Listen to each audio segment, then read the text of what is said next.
Energy. The strength and vitality required for sustained physical and mental activity. That's what I'm going to speak to you guys about today. Energy, which in the current situation we've got in the world and in our lives actually all the way through, from when we're very small to when we get bigger and then become very small when we're a bit older, is super, super important. How much of it you have, how you expend it, where you get it from. We're going to dig into all of those things today. But let's just go back a little bit to that definition. What is energy? I got this one from the internet. The strength and vitality required for sustained physical and mental activity. Physical, movement like this, and mental, movement up here. We need energy to make both of those things happen. Some of you might know me as the marathon man. I like to run. I run a lot. In 2018, as part of Dubai Fitness Challenge, I ran 30 marathons in 30 days. I run ultra races. Some of them last for 5 days, 200, 250 kilometers. I like to do extreme endurance challenges. These require different amounts of energy, both physical and mental, at different stages. For you guys as well, energy is super important. Energy gives you the power to talk, the power to move, the power to listen, the power to run, and the power to create. What we're seeing right now is an increasing need for creativity. We hear about it the whole time. We need energy to create. But why is energy important for these things? Why is energy important for me to talk? Why is energy important for me to listen? Well, that's what I'm going to speak to you guys about over the next 15 minutes.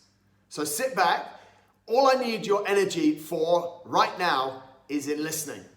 Put everything else down and give me your 100% energy. And I'm sure you'll leave my talk with a load more energy.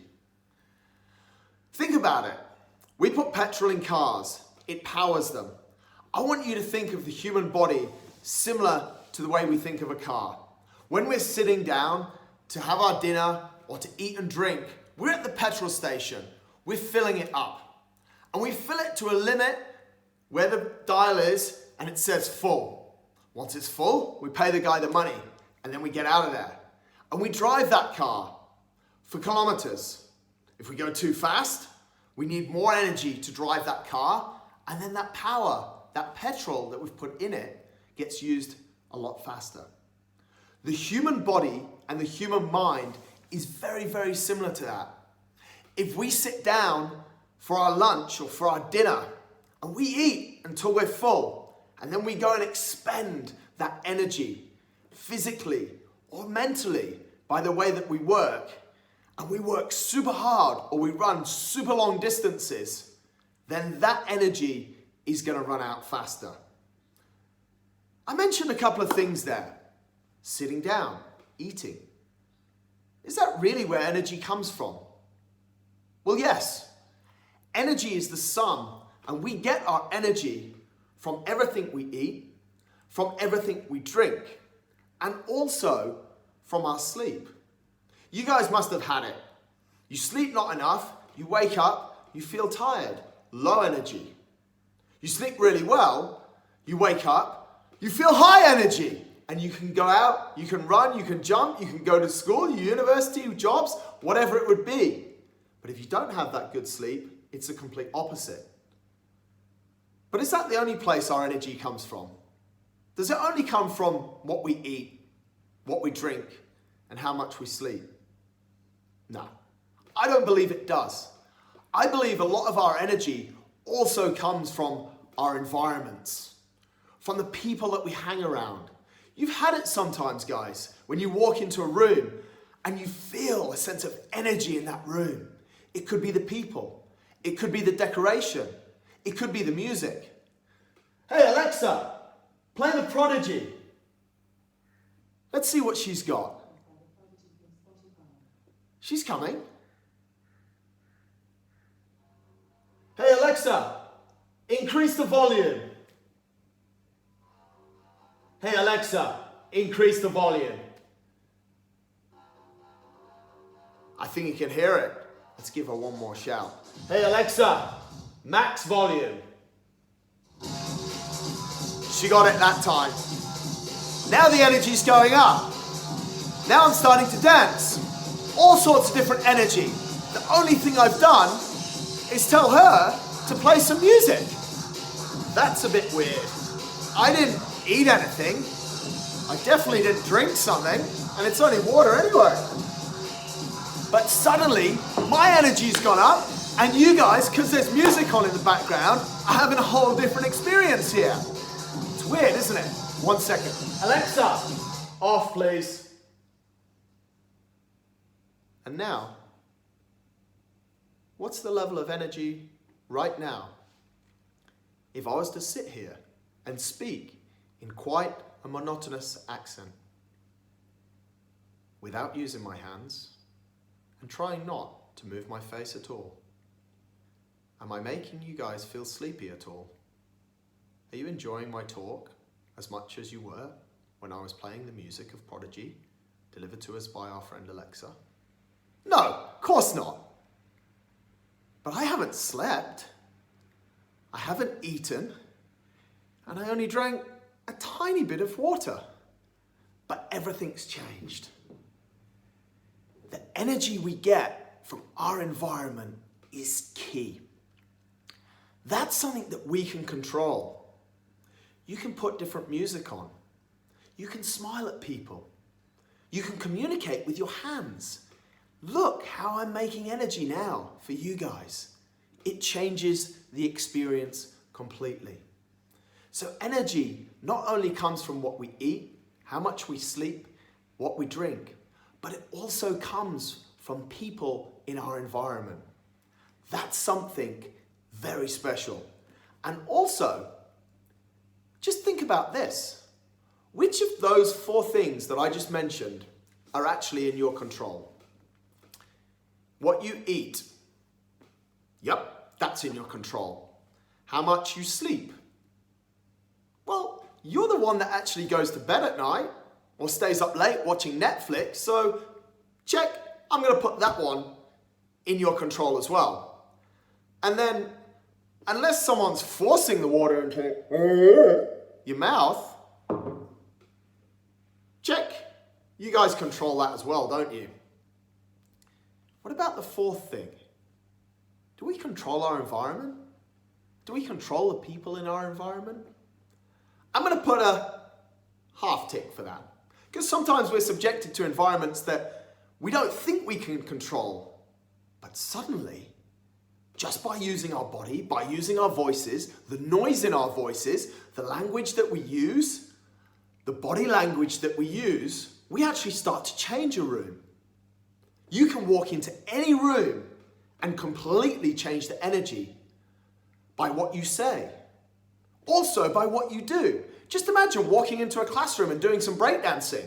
The whole energy of the room changes. Similar to when I put that song on just a few minutes before.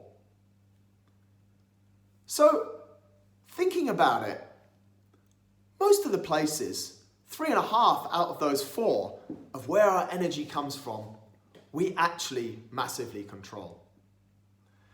We use it as well. This is getting a lot, it's all going back to us. We use our energy to create.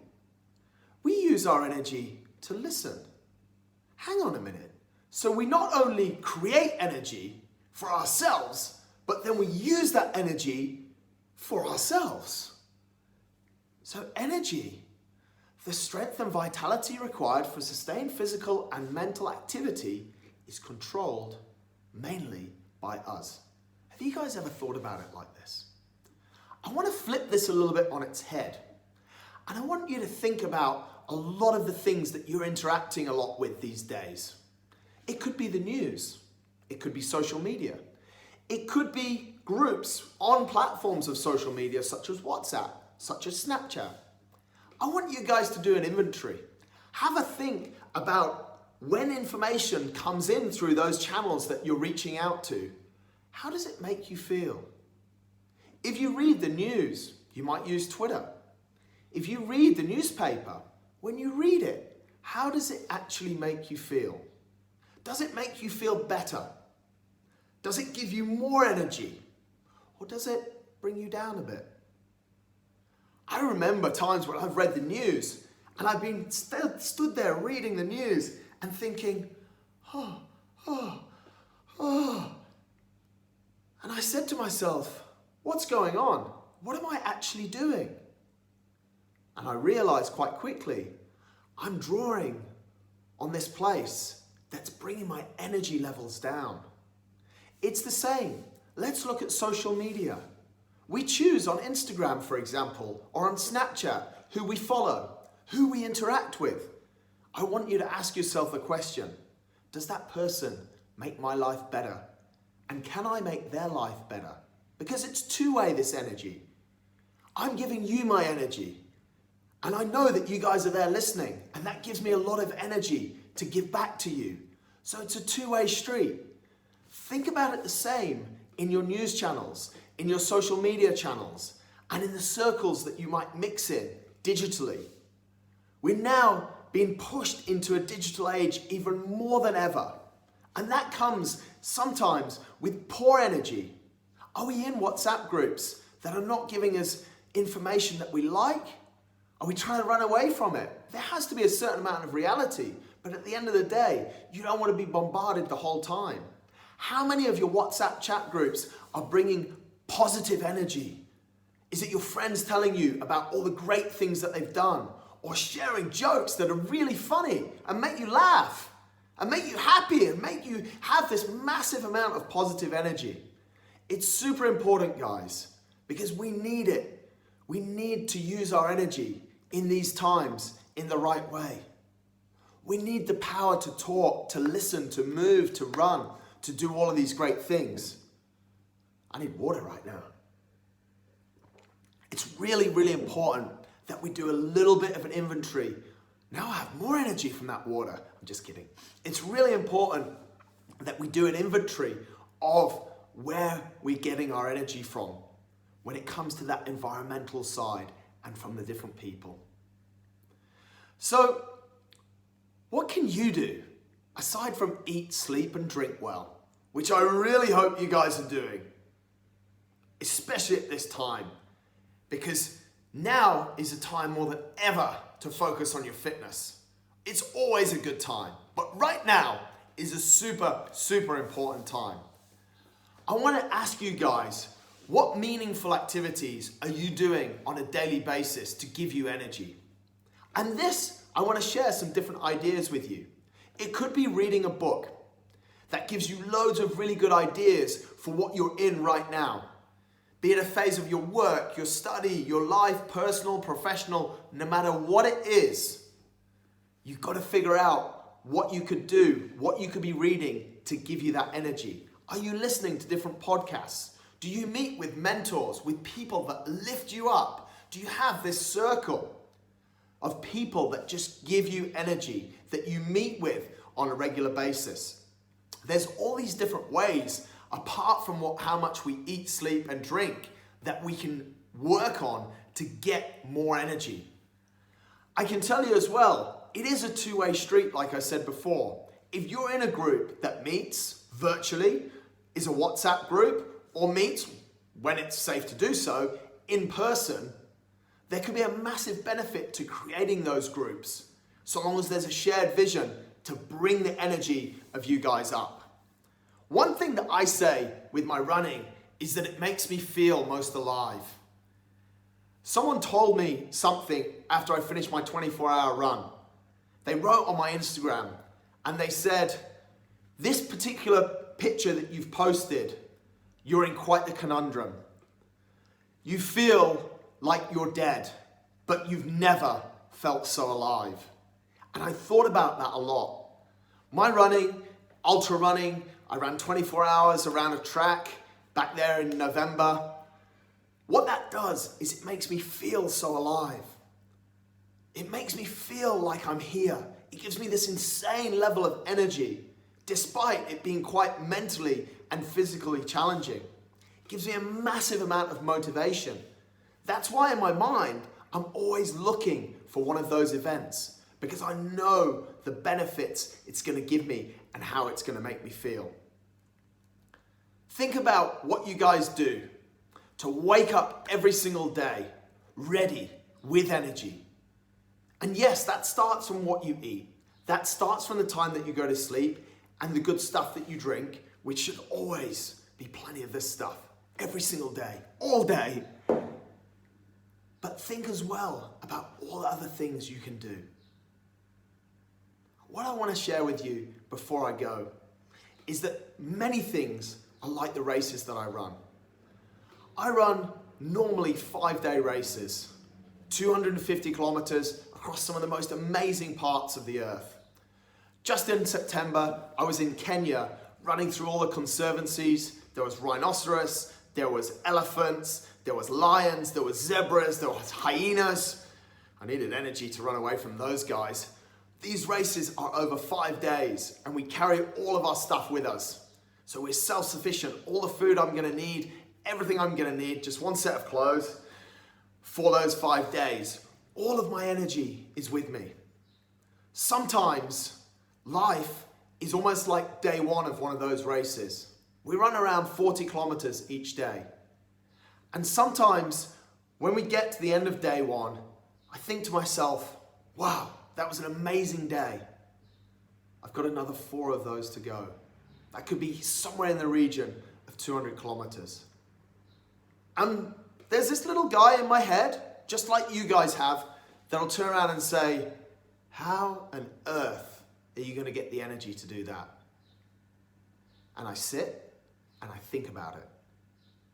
I then think about what I can do right now to make me feel like I've got enough energy to finish this race. And in some cases, to try and be in the top leaders of this race. I eat well, I sleep well, I drink all my water. And then, this is the biggest thing that you've seen come through the whole of this talk. I go and find the people or the resources, sometimes it's in my phone, pictures, whatever it is, that's gonna lift me up. I wake up the next morning and I look around and I look out over the plains of Kenya and I was thinking, just like I said earlier, this makes me feel so alive.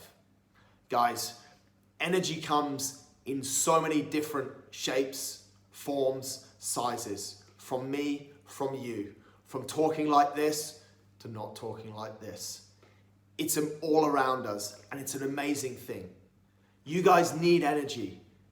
It gives you the power to do what you want to do. To study, to talk, to listen, to create, to live your life. Please focus on where you get it from and give it all of your energy so that you get the most back. Because remember, energy is the strength and vitality required for sustained physical and mental activity. Super important. Thanks a lot for listening to me. Have a great day, everybody. I give you all of the energy I've got. Hey, Alexa! Just kidding, we won't do it again. Cheers, guys.